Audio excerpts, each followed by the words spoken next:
The heart monitor in room 402 had been a steady, rhythmic liar for 3 weeks. It chirped with a mechanical indifference, marking the time for a man who was no longer there. Marco Moretti, the undisputed king of the city's underworld, looked like a fallen statue carved from pale marble.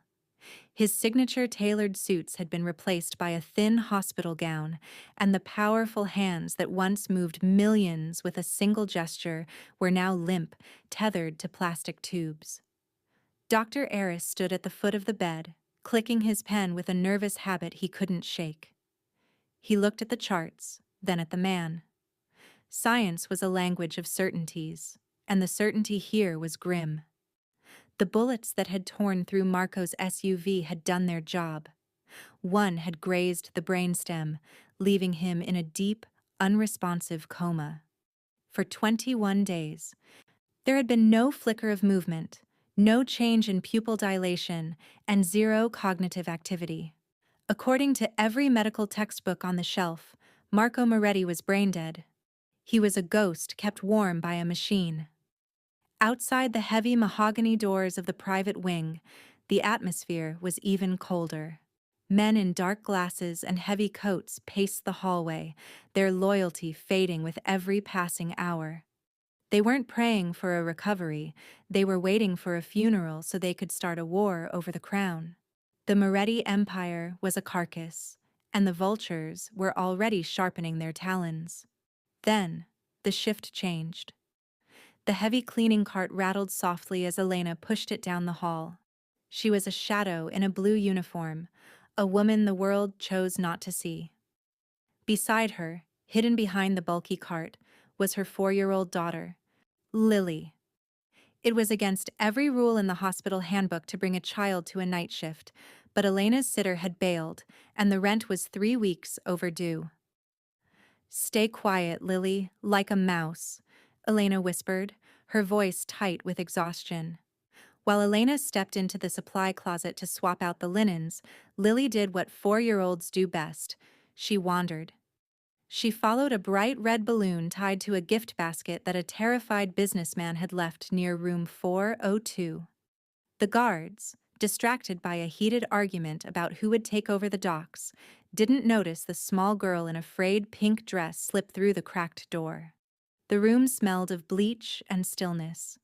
Lily walked up to the bed, her eyes wide as she looked at the giant man covered in wires. She didn't see a mafia boss or a beast. She saw someone who looked lonely. She reached out a small, warm hand and rested it directly over the dark, intricate tattoos on Marco's forearm. "Wake up, mister," she whispered, her voice a tiny bell in the silent room. "My mommy says sleep is for nighttime, and the sun is almost up." In that second, the machines went wild. The steady beep, beep, beep of the heart monitor suddenly spiked into a frantic, galloping pace. Dr. Aris, who was just down the hall, heard the alarm and sprinted into the room, nearly knocking Elena over as she ran out of the closet looking for her daughter.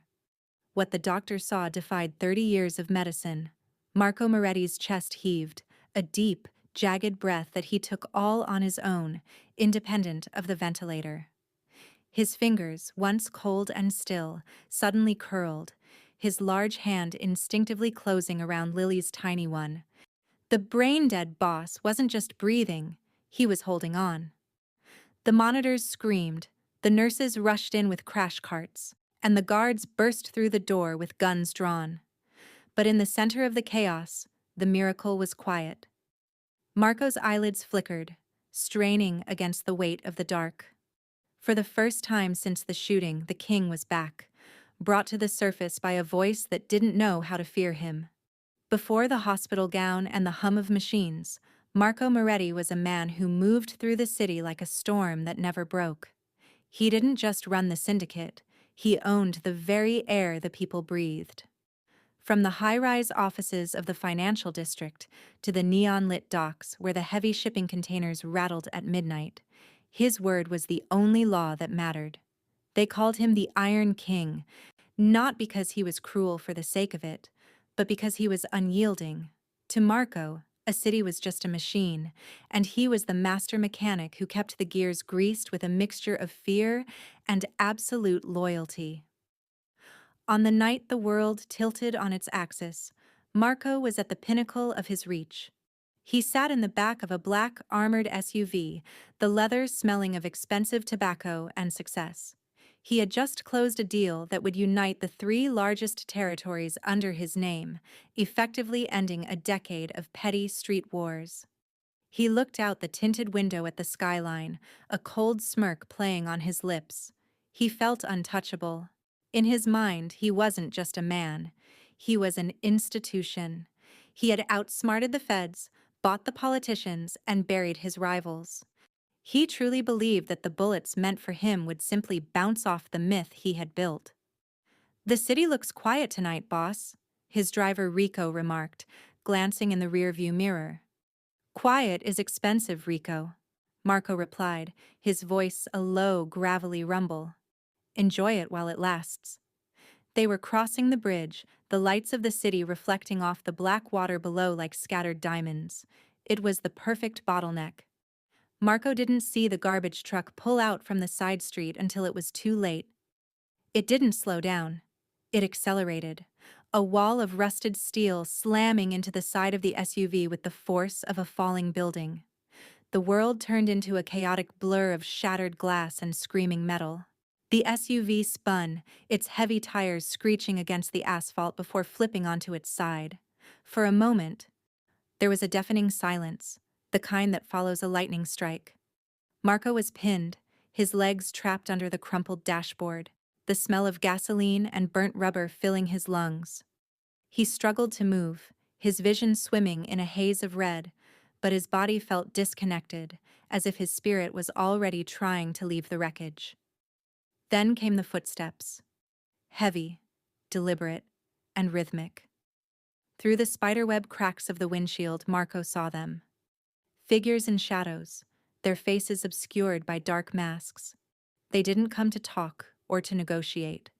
They came to finish the era of the Iron King. A man stepped forward, a submachine gun cradled in his arms, and began to spray the vehicle with lead. Marco felt the impacts, sharp, stinging bites that tore through the untouchable armor of his life. One hit his shoulder, another his side, but it was the final one, the one that grazed the base of his skull, that turned the lights out. As his head slumped against the deployed airbag, the sounds of the city faded into a muffled hum. He saw the black water of the river one last time before the darkness swallowed him whole. The king hadn't just fallen. He had been erased. The men in the masks vanished into the night, leaving behind a burning wreck and a man who was supposed to be a memory. They thought they had killed the beast, but they had only put it to sleep, unaware that the smallest hand in the city would one day be the one to pull him back from the edge of the grave.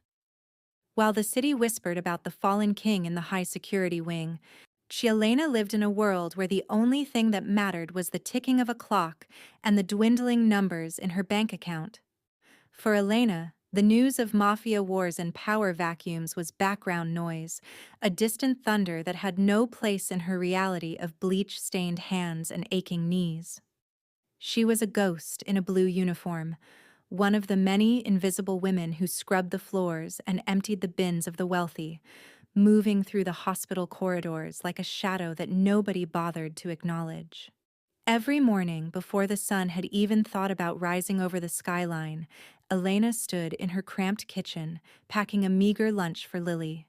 The apartment was small, the walls thin enough to hear the neighbor's television, but she kept it spotless. It was her sanctuary. She looked at the pile of envelopes on the counter, the ones with the red past due stamps, and felt a familiar knot tighten in her chest. The biggest one was from Lily's preschool. It wasn't a luxury. It was the only place where her daughter felt safe and happy while Elena worked double shifts to keep them afloat. But safety had a price tag, and Elena was falling behind. "Mommy, are we going to the big building again?"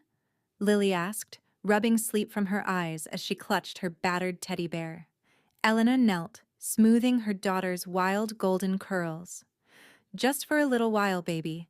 The sitter couldn't come, so you have to be my little shadow tonight. We have to be very, very quiet. Like we're playing a game of hide and seek with the whole world. Lily nodded solemnly, and her eyes wide with the kind of understanding a 4-year-old shouldn't have to possess. She knew her mother was tired. She saw the way Elena's shoulders slumped when she thought no one was looking. The hospital was a different beast at night. The fluorescent lights hummed with a sterile, lonely energy.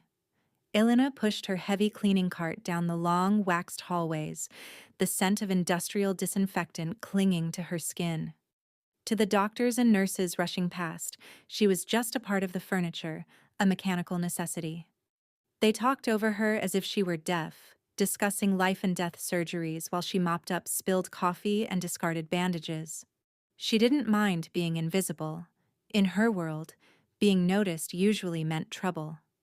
As she reached the 4th floor, the atmosphere shifted. The air grew heavy with the presence of men who didn't belong in a place of healing. They wore expensive leather jackets and scowls that could stop a heart. These were the guardians of room 402. Elena lowered her head, focusing on the rhythmic back and forth of her mop. She knew who was behind those doors. Everyone did. The Iron King was dying, and his kingdom was rotting. She felt a pang of unexpected pity for the man inside.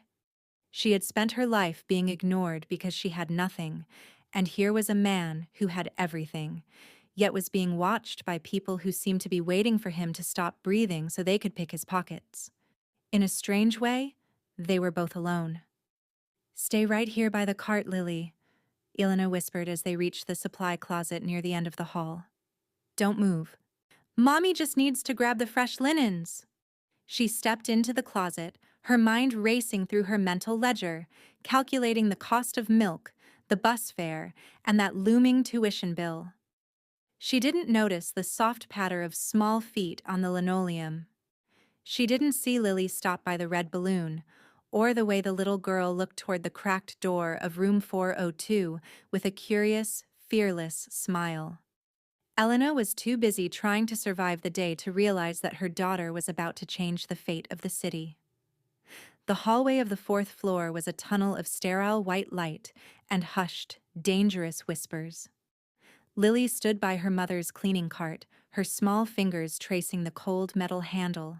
She was supposed to be a mouse, but a mouse's curiosity is a powerful thing.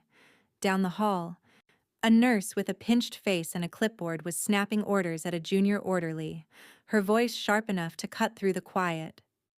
Lily didn't like the way the woman looked, like someone who had forgotten how to smile. Fearing she might get scolded for just existing in the hallway, Lily retreated, stepping backward until her heel hit a heavy door that hadn't been pulled shut.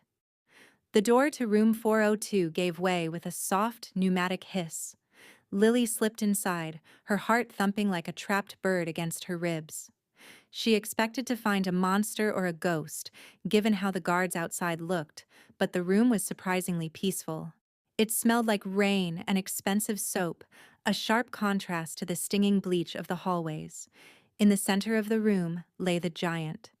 Marco Moretti looked less like a king and more like a mountain that had been forced to lie down. To Lily, he wasn't the man who had ordered hits or broken rivals. He was just a very tall, very still person who seemed to be having a very long nap.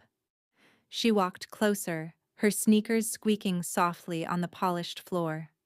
The machines around his bed hummed and whistled, their green lights dancing across the dark tattoos that climbed up his arms like vines in a haunted forest.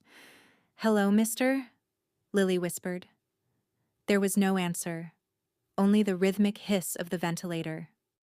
Lily climbed onto a nearby chair and then, with the practiced agility of a child, hoisted herself onto the edge of the high hospital bed. She sat cross-legged near his hip, looking down at the man's face. His jaw was dusted with dark stubble, and his eyes were closed so tight it looked like he was trying to remember a dream he had lost. She reached into the pocket of her pink dress and pulled out a small, crumpled napkins.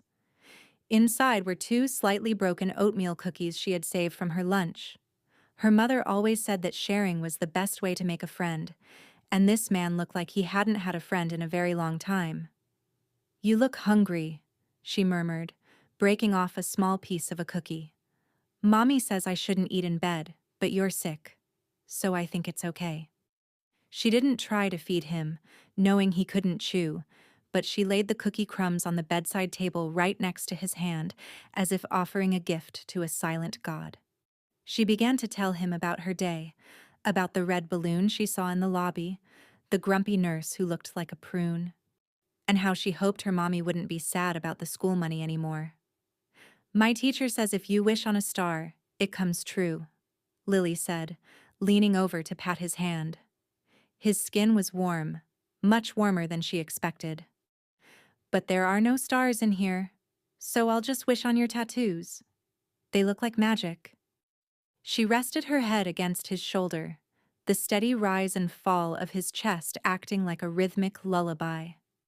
For the first time in weeks, the tension in Marco's muscles seemed to ripple, a microscopic shift that the doctors would have missed.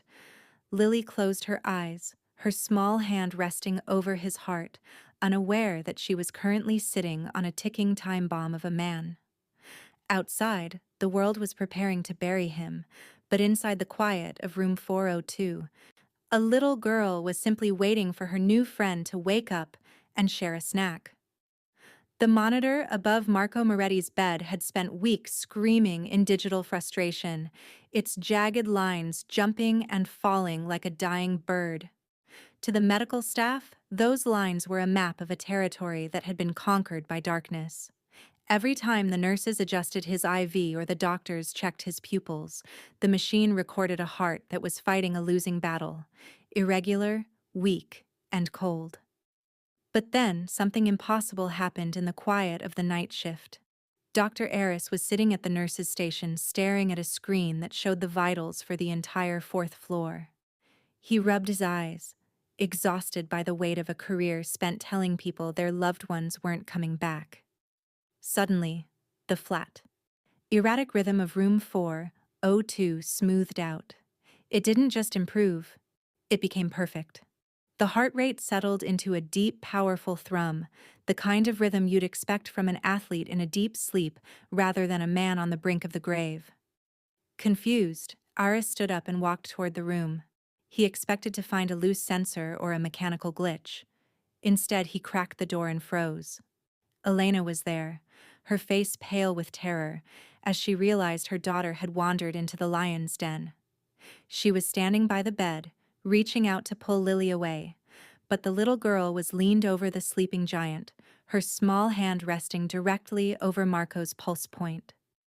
Lily was humming a low, wordless tune, the kind of song a mother uses to soothe a crying baby. "Lily, come here right now," Elena whispered, her voice trembling.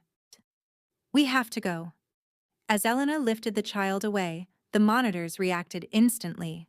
The smooth, rhythmic thump-thump on the screen shattered, the heart rate spiked, the blood pressure plummeted, and the alarms began to wail with a piercing metallic urgency. It was as if the body on the bed was screaming in silence, protesting the loss of the only warmth it had felt in a month. Dr. Aris rushed into the room, his eyes darting between the monitors and the frightened maid. "What did you do?" he demanded, though his voice was more baffled than angry. "I'm sorry, doctor. She just snuck in. She didn't mean any harm," Elena cried, clutching Lily to her chest. She backed toward the door, ready to run, certain she was about to lose her job or worse. But Eris wasn't looking at Elena anymore. He was watching the numbers. As Lily moved further away, Marco's vitals crashed toward the red zone. The man was slipping away again, falling back into the gray abyss. "Wait," Aris said, his hand raised. "Bring her back, just for a second." Elena hesitated, her heart hammering against her ribs, but she stepped back toward the bed. As Lily's shadow fell over Marco again, and the child reached out to touch the railing of the bed, the alarms abruptly silenced. The jagged lines on the monitor laid down into a calm, steady wave. It was a neurological impossibility. A man whose brain was supposedly off was somehow recognizing the presence of a child he had never met. "It's a resonance," Eris muttered, leaning in closer, his scientific mind struggling to bridge the gap between medicine and a miracle. He's not responding to the medicine. He's responding to her. Elena looked down at her daughter, then at the scarred, tattooed man who held the city in his grip even while asleep. For the first time, she didn't see a dangerous boss or a source of trouble. She saw a man who was drowning and using her daughter's innocence as a life raft. The spark had been lit, and for the first time in 3 weeks, the doctors didn't see a corpse in room 402. They saw a man who was fighting his way home. The darkness that had held Marco Moretti for 21 days was not a peaceful sleep. It was a heavy, cold ocean. He had been drifting in a place where sound was muffled and light didn't exist, trapped in a mind that refused to wake up. But then, a voice began to cut through the depths. It wasn't the gravelly shout of a lieutenant or the cold assessment of a surgeon. It was a high, soft sound, like a bird chirping in the middle of a graveyard. Marco's first conscious thought was pain. It rushed back into his nerves like liquid fire, centering at the base of his skull and radiating down his spine. He tried to growl, to roar, to demand to know who had dared to touch the Iron King, but his throat was dry as sand. His heart hammered against his ribs, a heavy, panicked thud that synchronized with the frantic beeping of the machines around him. With a monumental effort that felt like lifting a mountain, Marco's eyelids flickered. His vision was a blurred mess of sterile white and dancing shadows. He felt a surge of pure, predatory adrenaline. He remembered the bridge. He remembered the garbage truck and the rhythmic flash of the submachine guns. His muscles tensed, his hands clenching into white-knuckled fists as he prepared to find his enemies and tear the world apart. "Mister, you're making the machines loud."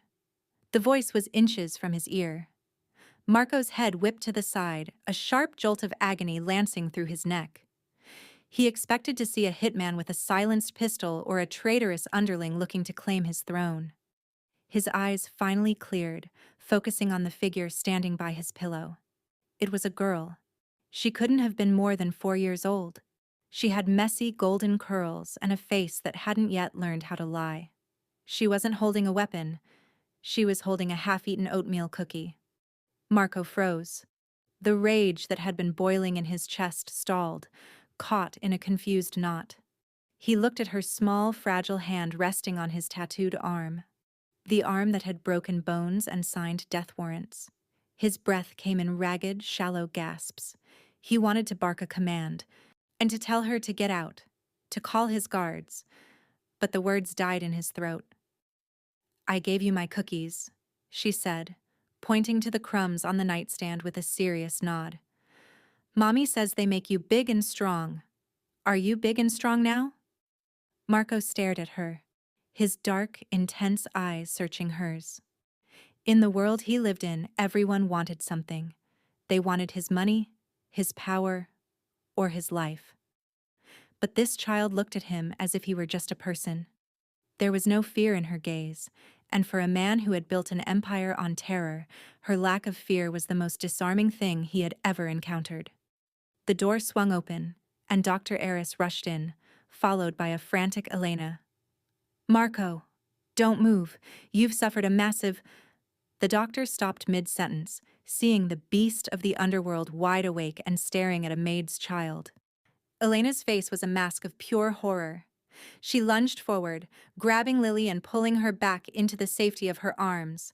"I'm so sorry. Please don't hurt her," she gasped, her voice cracking with the certainty that she was facing a monster.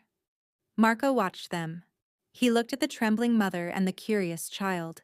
He looked at his own scarred hands, now visible in the harsh light of the room. He was the Iron King, a man of blood and stone, yet he felt a strange hollow ache in his chest that had nothing to do with his injuries. He didn't order the guards to throw them out. He didn't even speak. He simply watched the little girl wave a tiny hand at him as her mother dragged her toward the exit. The silence that followed was heavier than the coma. Marco Moretti was back from the dead. But as he looked at the empty space where the child had stood, he realized the man who had died on that bridge wasn't the same man who had just opened his eyes. The news of Marco's awakening spread through the hospital's sublevels and the city's back alleys faster than a virus. While the doctors called it a medical marvel, the men who served under the Moretti banner called it a problem. In a dimly lit steakhouse 3 blocks from the hospital, the air was thick with the smell of expensive grease and cheap ambition. Enzo, Marco's second-in-command, sat at the head of a long table, his eyes fixed on a phone that wouldn't stop vibrating. Enzo had enjoyed the last 3 weeks. He had tasted the salt of absolute power, and it was addictive. He had already begun rerouting the syndicate's cash flow into his own offshore accounts and promised the dock unions to a rival family in exchange for their support. To Enzo, a dead Marco was a legend he could build a statue for. A living Marco was a witness who would put him in a concrete grave. He opened his eyes. One of the lieutenants whispered, his voice shaking. "The nurses are saying he's even trying to sit up. If he finds out about the shipments we diverted, Enzo, we're done. You know how he is. He doesn't do second chances." Enzo leaned back, the leather of his chair creaking. He looked at the men around the table. Men who had sworn blood oaths to Marco but were now sweating through their silk shirts. They were vultures, and they knew the lion was stirring. The problem with a man like the Iron King was that his shadow was long enough to reach them even from a hospital bed. "A man who wakes up from a coma isn't a king," Enzo said, his voice cold and steady. "He's a ghost. He's weak. He's tethered to a machine that breathes for him. He probably can't even hold a fork, let alone a gun." He leaned forward, the candlelight reflecting in his hollow eyes. "We can't wait for him to recover. We can't wait for him to start asking questions." Tonight, the hospital is going to have a tragic equipment failure. We'll tell the papers his heart just couldn't take the strain of waking up. We'll give him a massive funeral. I'll even cry at the pulpit. The plan was simple and brutal. The hospital's private wing was guarded by loyal Moretti soldiers, but those soldiers worked for whoever signed the checks. By midnight, the shifts would be swapped out. The guards who remembered Marco's face with respect would be sent home, replaced by Enzo's personal crew, men who saw Marco as nothing more than a roadblock to their next promotion. Back in room 402, the atmosphere had changed. The silence was no longer peaceful. It was heavy with a new kind of tension. Marco lay still, his eyes tracking the movement of the clouds through the window. He was a master of reading people, and he could feel the shift in the hallway. The footsteps were heavier now. The hushed conversations outside his door had stopped being about his health and started being about logistics. He looked at his hands. They were still shaky, the muscles wasted away from weeks of inactivity. He tried to make a fist, his jaw tightening as he fought the weakness. And he knew exactly what was coming. He had spent his life putting men in the ground for less than what Enzo was planning. He knew the vultures were circling, smelling the scent of a wounded leader. But as he stared at the door, he didn't think about his bank accounts or his territory. He thought about the small, golden-haired girl who had shared her cookies with him. He realized that if the vultures came for him tonight, they wouldn't care who was standing in the way. Elena and Lily were just invisible people to men like Enzo. To them, the maid and her child were collateral damage, ants to be stepped on in the rush to the throne. For the first time in his life, the Iron King wasn't just fighting for his crown, he was fighting to make sure a debt of mercy didn't end in a bloodbath. The hospital room was dim, illuminated only by the rhythmic glow of the life support monitors. Marco lay in the silence, his mind sharper than it had been in years. The fog of the coma had cleared, leaving behind a cold, crystalline clarity. He spent the afternoon listening. He listened to the nurses whispering in the hall about the mess his men were making of the city. He listened to the shift in tone of his guards, no longer respectful, but bored and dismissive. When the door creaked open, Marco didn't close his eyes. He watched as Elena entered, her movements mechanical and weary. She didn't see him looking at her at first. She went straight to the corner where she had stashed her cleaning supplies, Her shoulders slumped under the weight of a world that offered her no rest. She looked smaller than she had the night before, her face etched with a desperate, quiet grief. She reached into her pocket and pulled out a crumpled piece of paper, the tuition bill for Lily's school. She stared at it for a long moment, a single tear tracking through the dust on her cheek before she quickly wiped it away. To her, Marco was still the sleeping giant, a man who lived in a palace of gold while she struggled to buy milk. She had no idea he was watching the way she carefully picked up the crumbs Lily had left on his nightstand, treating them like holy relics rather than trash. "I'm sorry, Mr. Moretti," she whispered to the empty air, thinking him unconscious. "I know you're a powerful man. I know you've got people who love you. But they haven't been here. Not really." Marco felt a cold prickle of interest. He remained still, his breathing shallow. "Your friends," she continued, her voice trembling as she mopped the floor near his bed. "They come in here and talk about money. They talk about who owns what street and who needs to be removed. They don't even look at you. They look at the monitors like they're waiting for them to stop. It's a lonely way to go, surrounded by people who only want what's left of you." She paused, leaning on her mop. "Lily doesn't care about your streets. She thinks you're a king in a fairy tale who just needs a bit of kindness to wake up. I wish I could tell her that the world doesn't work that way. I wish I could tell her that being kind doesn't pay the rent or keep the lights on." Marco's heart hammered a slow, heavy beat. He had spent his life surrounded by loyal men who would take a bullet for him, as long as the payroll was high enough. He had built a kingdom on the idea that everyone had a price. Yet, here was a woman who had nothing, whose daughter had given him her only snack out of pure, unadulterated pity, while his chosen brothers were outside deciding which of his suits to bury him in. The debt he owed wasn't to the doctors who had operated on him or the guards who stood outside his door. It was to the woman who saw him as a human being when he had been nothing but a piece of meat. He realized with a stinging bitterness that he had been a billionaire who was spiritually bankrupt. He had been a master of the city, yet he was poorer than the maid who scrubbed his floors. Elena finished her work and turned to leave, but as she reached for the door, Marco spoke. The sound was a dry, rusted rasp, the voice of a man who hadn't used his throat in a month, but it carried the weight of a command that could move mountains. "The bill," Marco croaked. Elena froze, her hand on the handle. She slowly turned around, her eyes widening in sheer shock as she saw the Iron King sitting up slightly, his dark eyes burning with an intensity that seemed to light up the shadows of the room. "Bring it here," he rasped, gesturing weakly toward the crumpled paper in her hand. Elena couldn't move. The man she thought was a ghost was looking at her with a gaze that saw everything: her poverty, her fear, and her strength. The debt was being called in, but for the first time in Marco Moretti's life, he wasn't looking for a profit. He was looking for a way to be worth the cookie a little girl had shared with him. The hospital grew unnaturally quiet as the clock struck midnight. The usual distant hum of activity had been replaced by a heavy, suffocating silence.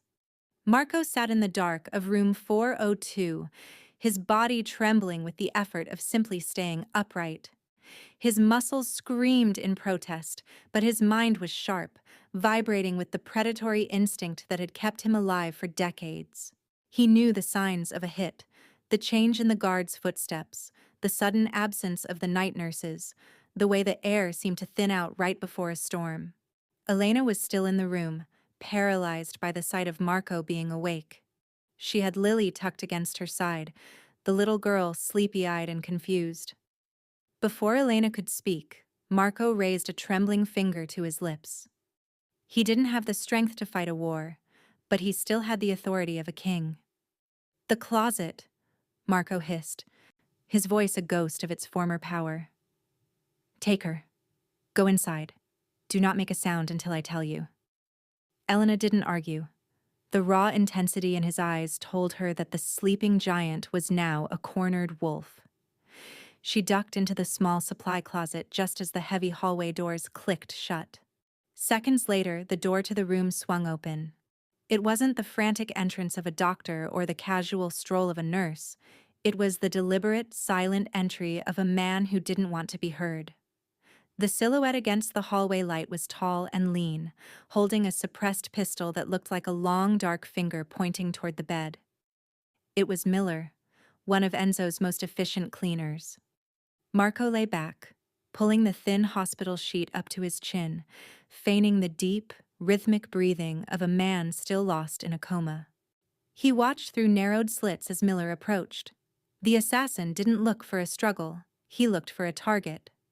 As Miller reached the side of the bed, raising the weapon to Marco's temple, Marco didn't reach for a gun he didn't have. He reached for the only weapon he possessed: the medical equipment. With a sudden, violent burst of movement, Marco grabbed the heavy metal IV pole beside his bed. He didn't swing it. He didn't have the strength. Instead, he jammed the base of the pole into the assassin's foot, while simultaneously yanking the plastic oxygen tubing around Miller's throat. Miller gasped, his shot going wild and thudding into the mattress as he stumbled back. Marco rolled off the bed, his legs buckling beneath him. He hit the floor with a dull thud, but he didn't stop. He grabbed a glass water pitcher from the nightstand and smashed it against the side of the bed frame, holding the jagged shard like a dagger. "Tell Enzo," Marco rasped, his eyes burning with a terrifying cold light, "that he missed."